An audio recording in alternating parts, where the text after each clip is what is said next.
Becky Robinson, and I'm thrilled today to have a conversation with Rusty Shelton and Barbara Henricks about the topic of their new book, Mastering the New Media Landscape, Embrace the Micromedia Mindset.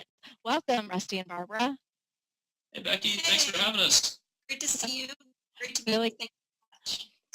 Well, I just want to take a moment to formally introduce both Rusty and Barbara to you. Perhaps they need no introduction if you're a fan of their work, as I am. Barbara is the president of Henricks Communication, and Henricks Communication is a full-service media relations and consulting firm. They specialize in book publicity and media strategy for thought leaders, along with platform development. Barbara has spearheaded campaigns for some of the biggest names in the business today, including Jack Welch, Tom Rath, Clay Christensen, and Marcus Buckingham. A former journalist at NBC, Henricks has represented over 40 bestsellers during her publishing career. And one of the things I love about Barbara is that we have in common being moms and also juggling owning our own businesses with our work. So I'm so thrilled to be able to have this conversation with you, Barbara. Thank you, Becky. She got Sure. between us and all told on the call, so yeah. And just a moment on Rusty. So Rusty is the founder of Shelton Interactive. And Rusty first spoke at Harvard on the changing world of PR and marketing at the age of 23. Now he leads one of the country's fastest growing digital marketing and PR agencies. He founded Shelton Interactive in 2010, and their firm features a unique and forward-thinking communications model that integrates PR, social media, graphic design, web development, and SEO all under one roof. And Rusty's company has launched more than 30 New York Times and Wall Street Journal bestsellers. Welcome, Rusty. Thank you, Becky. Sure. So let's just jump in. I'm so thrilled to hear about your book. Can you share with us what the key message of the book is? I think the key message from a big picture standpoint is that we are in a completely new world. Key to what's happening right now, first of all and foremost, I think everyone will resonate with this, is attention spans have shrunk dramatically. There was a study in 2015 by Microsoft that said our ability to focus on one thing dropped from 12 seconds in the year 2000 to 8 seconds in 2015. So that's an extraordinary short amount of time we have to get our messages across. The second thing that's happened is that traditional media, what we think of as traditional media or legacy media, the outlets that most people are familiar with, the New York Times, NBC, NPR, sort of the brand names, have been joined by an entire new category of media called micromedia, which we'll talk a little bit about. But also it's created a world in which we're all layman journalists. We are all now what we would call micromedia outlets. That means we're writing, we're posting pictures on Instagram, we're tweeting, we're writing blogs on WordPress.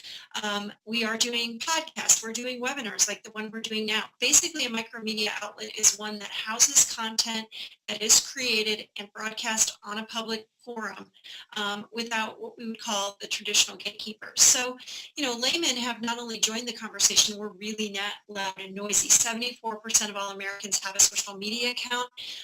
You can see the breakdown there on the slide. Everyone is now in the business of creating content, and that really requires new skills and some deep thought about what content means in this environment. Great. Thanks so much. Let's talk a little bit about the three categories of media you talk about in the book: earned media, owned media, and rented media. Sure. Well, a lot of the people that come to Barbara and I looking to get a message out, so looking to whether it's promote a book or launch a product or build an audience, so much of the discussion in the past really falls into two categories. So it's traditional versus social media. And Barbara and I really feel like that's an outdated way of looking at the media environment. It's kind of like looking at the world in 2D versus 3D. And so in the book, we really encourage readers and certainly encourage people who are watching this webinar to really think about the media in three different buckets. And we call those rented media, earned media, and owned media. And I'll start with owned media. So when we talk about owned media, what we're really talking about there is, do you actually own the connection with your audience? So owned media includes your website, assuming it's living on a URL that you own, your blog, assuming that it's living on that URL, your mailing list, if that's a digital mailing list or if it's a physical mailing list. So it's this idea that in this new media environment, one of the areas that we think is the biggest area of opportunity is building your list, if you will, or building the size of your own media channel. The reason being is because you have full control over reaching that audience whenever you want to. The second category for us is what we think of as rented media. Rented media in large part includes social media as well as advertising. And the concept behind rented media is that although you've got a lot of control over the content there, that audience is actually sitting on real estate that somebody else owns. So we hear a lot of people, come to us and talk about how many people they've amassed on their Facebook page or their Twitter account or their LinkedIn profile. And yes, it's great to have a great audience there, but it's really important in this media environment to remember that in many ways, when you've got a Facebook page, Facebook is letting you have access to a small piece of their real estate, and they're controlling how much of that audience you're able to reach. So brands had a big example of this in the fall of 2013. Prior to that, Facebook, as you well know, had started Pages, and it allowed brands really free and open access to build up a lot of likes on their pages. One of our clients was Chicken Soup for the Soul, and that page was well over 1 million likes. It was a huge opportunity for Chicken Soup for the Soul to get to that audience.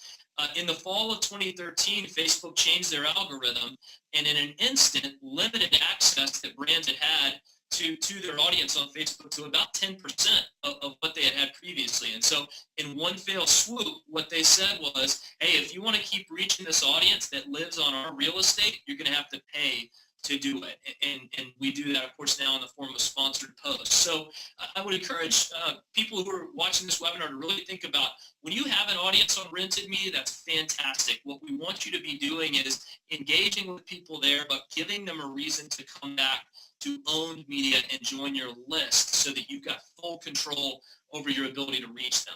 The last category of media that we think about in the new media landscape is what we call earned media. And the idea here is that earned media includes all media out there that you must earn your way onto.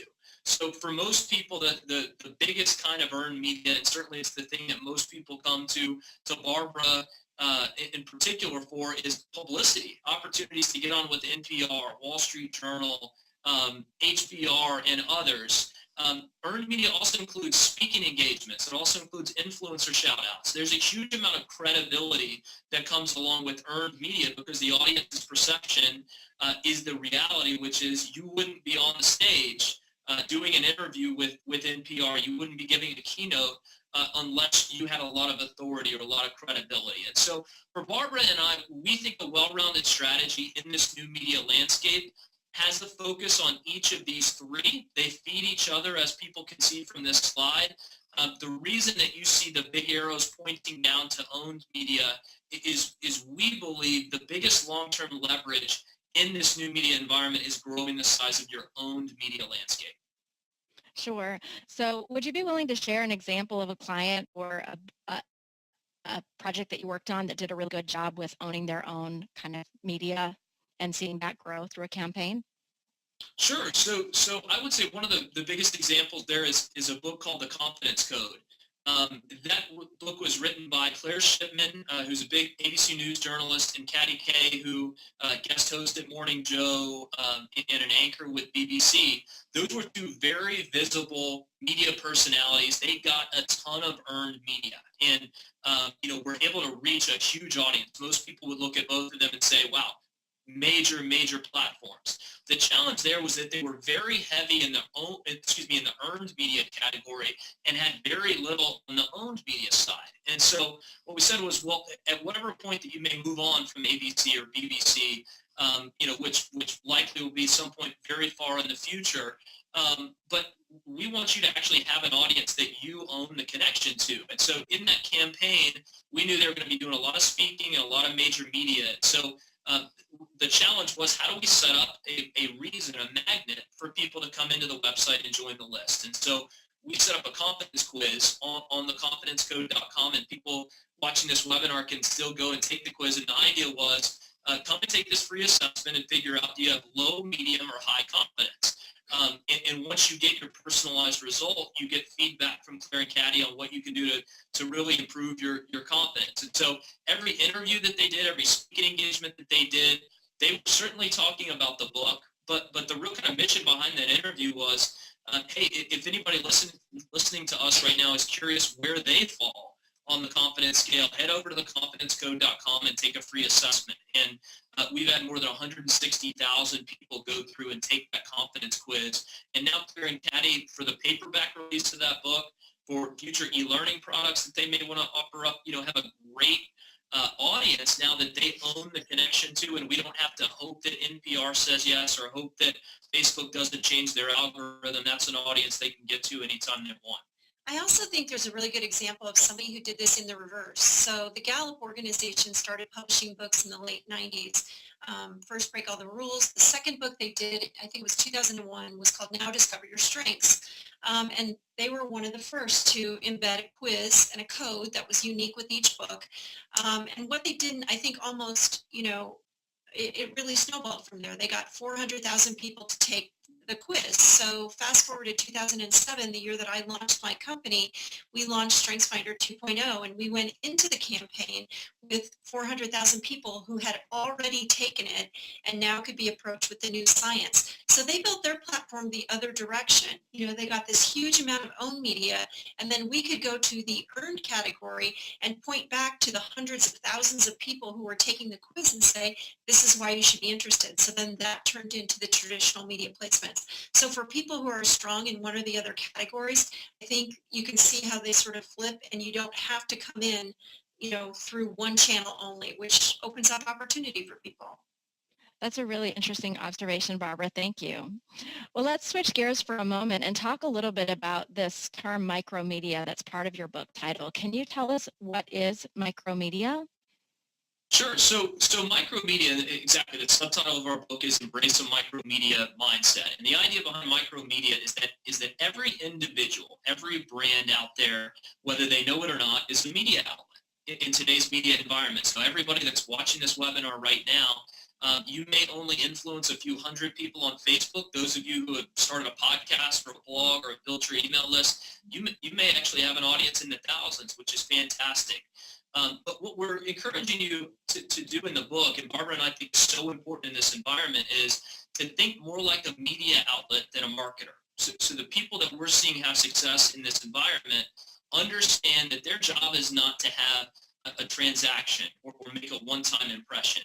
The real strategy that's working in this environment is to actually set up a long-term interaction with somebody by adding them to the list, by, as we talk about in the book, by getting them to sit down in your auditorium. And so in this age of micromedia, the size of your audience, and in particular the size of the audience that you own, equals a huge amount of leverage and a huge amount of power, not only to talk about products that you may have, whether it's a book or something else, but we think more importantly to talk about the issues that are important to you and really positively impact people's lives. So the kind of big picture message here is to flip your thinking and understand that what equals success today is thinking more like the media than a marketer.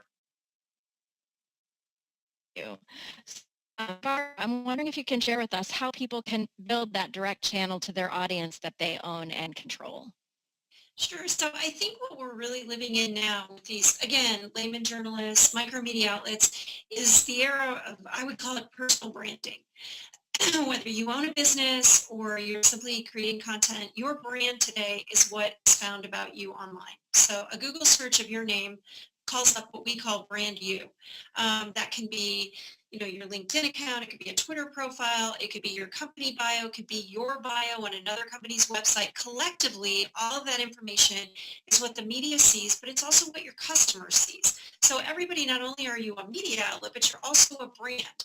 And that's completely different from the past, where you could kind of control what people saw, what people were aware of. Now this is all very transparent, and I think people need to start operating. We talk about building brands that are rife with personal, valuable content. So this is like the churn. This is the engine that gets your personal brand going. You want to attract people to you. I think that the greatest way to do that is to give them something that's valuable. So I think that that's, the way to do that. You have to build this brand. You have to own that first impression.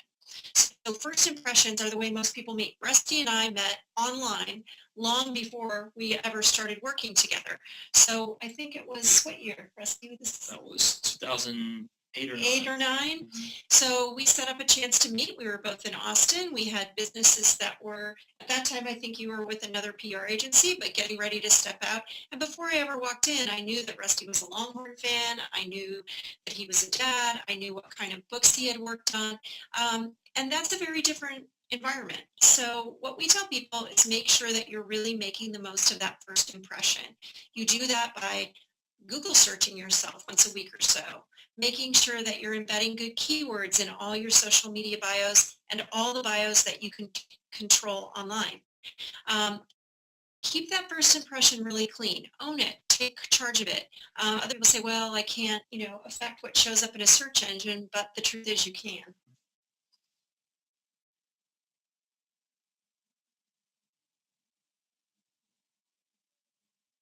Brands need to do to be effective in this new media landscape?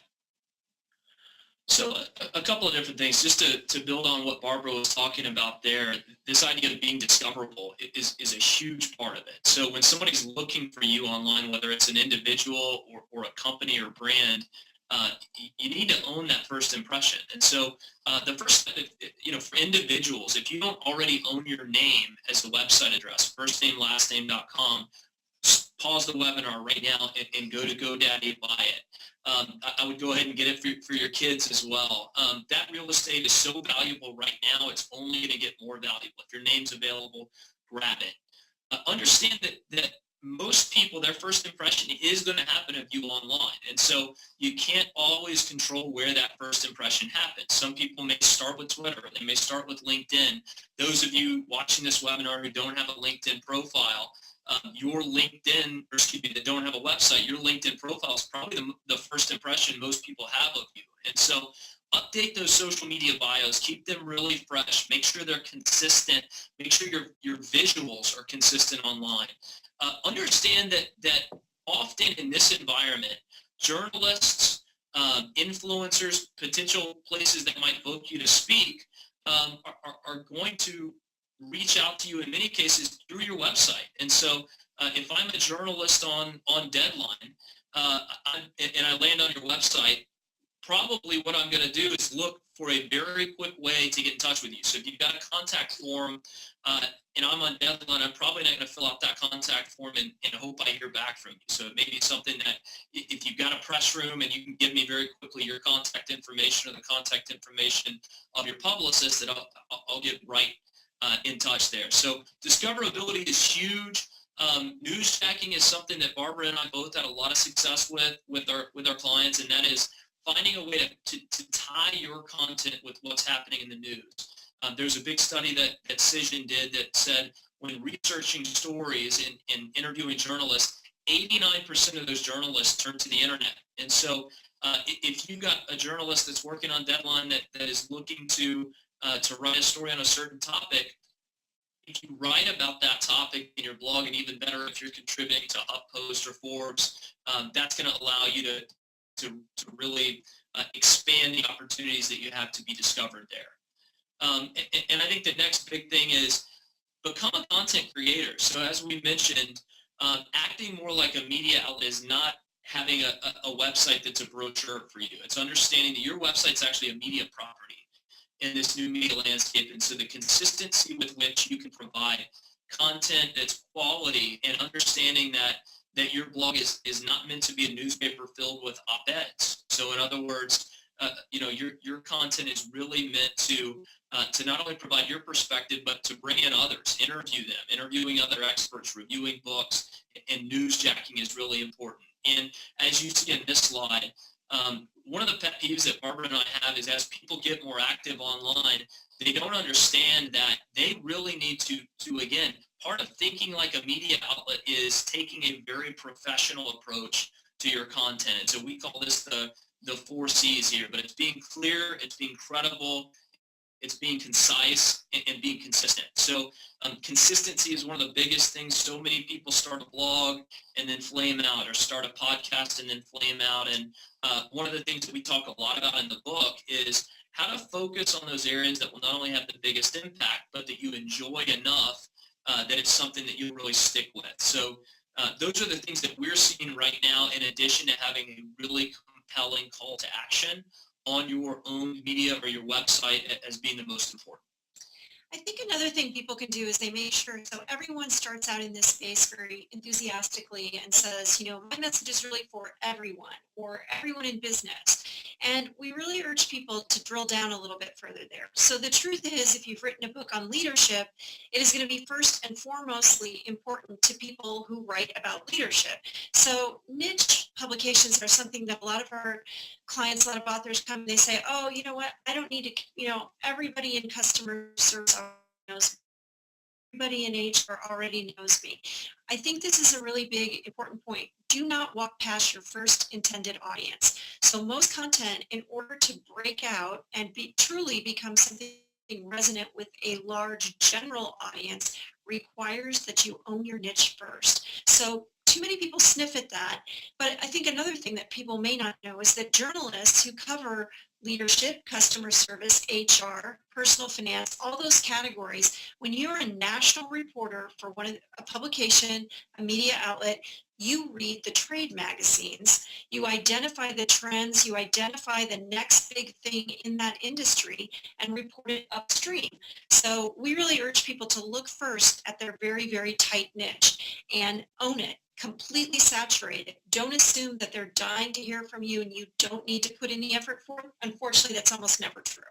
So definitely you want to write for the niche. The other thing, this seems very obvious, but we say have an opinion.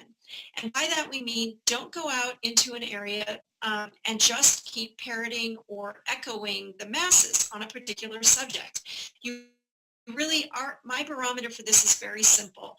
Are you moving the conversation forward? Not just can you add to the discussion, which many people can, but how does what you have to say really move that subject forward? So acquaint yourself very fully on what's going on in any particular area before you start to create content or to express an opinion.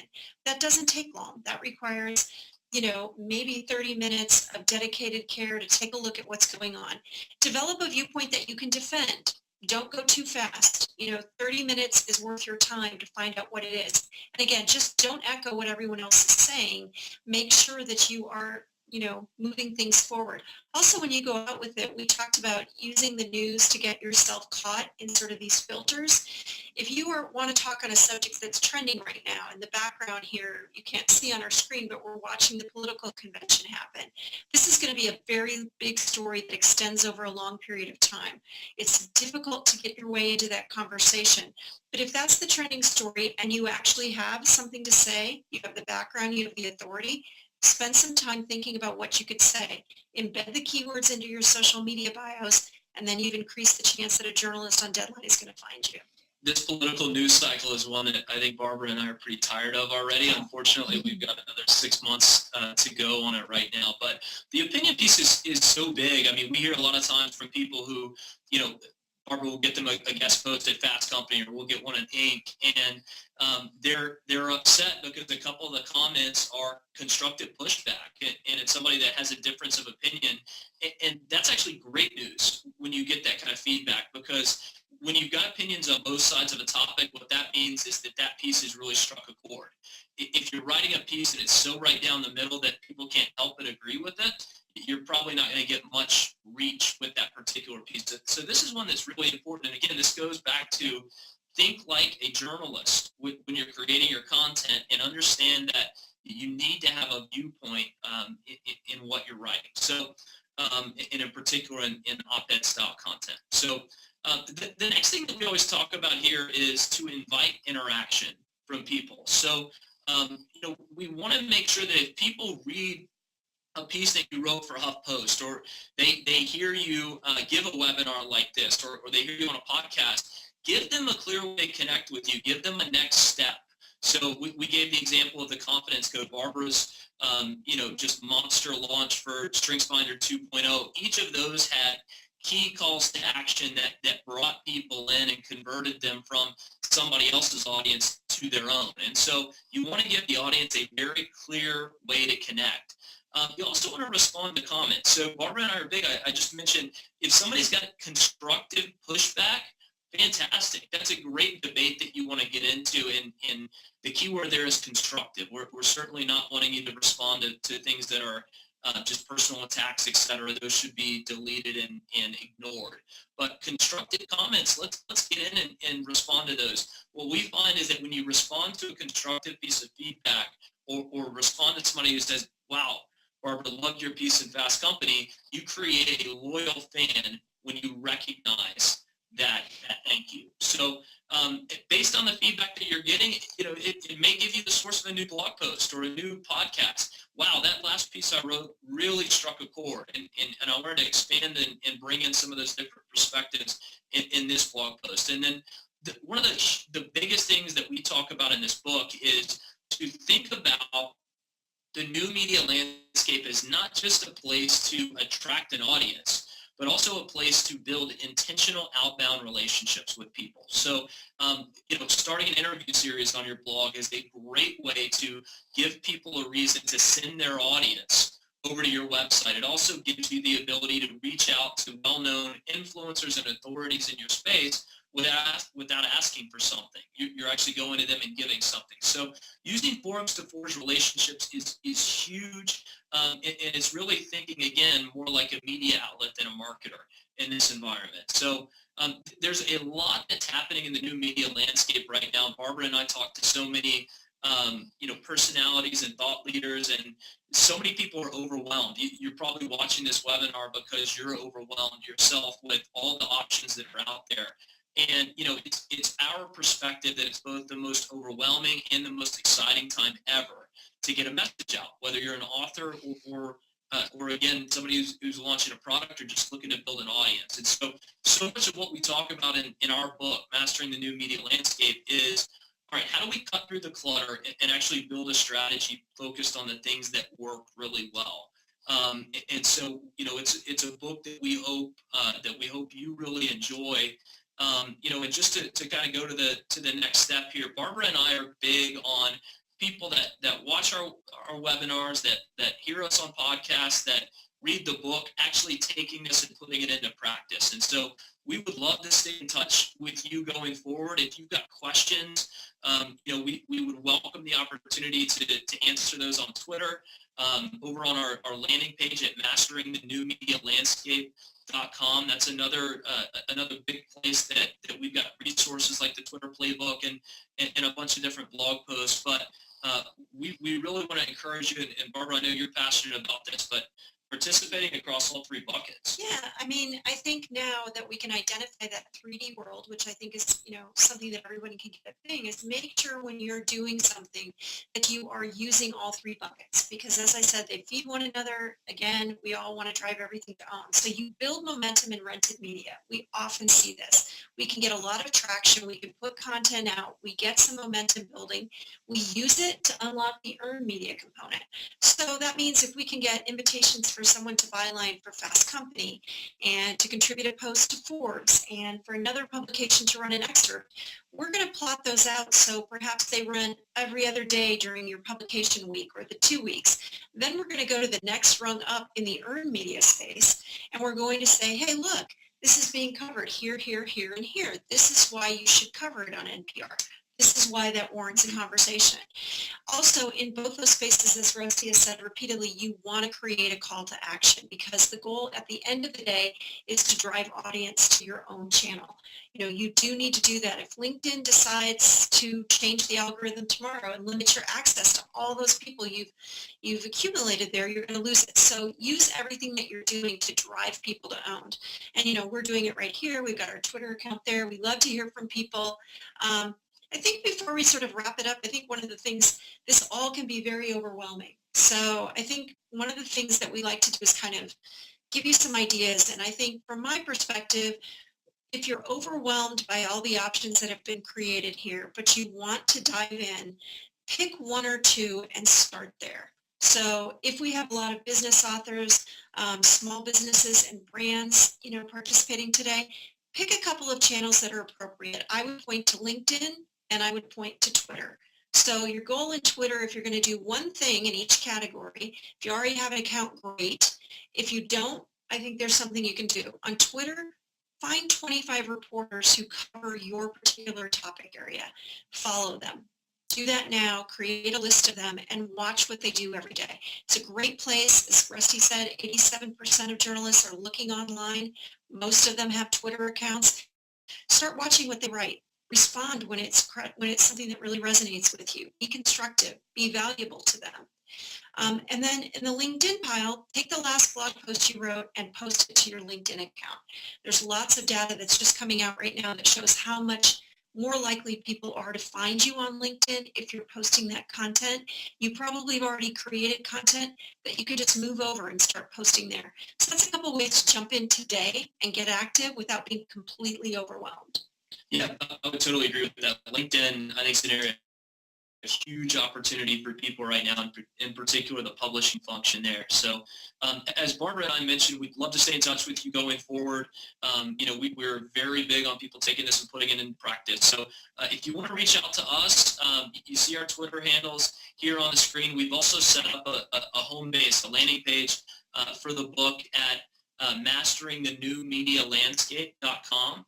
And, would love to hear any feedback that you have there. And if you have questions using the New Media Landscape hashtag on Twitter, we are both following that and excited to answer questions that you may have there. And Becky, you've been kind enough the whole way through to be sharing information about the book on the hashtag. And we're just so appreciative for you having us today for this webinar. Well, thank you so much for sharing your expertise. I know that I was taking notes and learning a lot. Even though I work in the same space, there's always something that we can learn from one another, and I'm grateful for your sharing and generosity with this content. Thanks again. I'd encourage anyone who's watching this webinar to go and make sure you purchase the book on Amazon. If you've read the book and you love it, please leave an Amazon review. That's one of the best ways that you can support the authors. And we'll also include with this recording ways that you can stay in contact with Rusty and Barbara. So thanks again, Rusty and Barbara, for joining us today. Thank you, Becky. This was great. Thanks, Becky.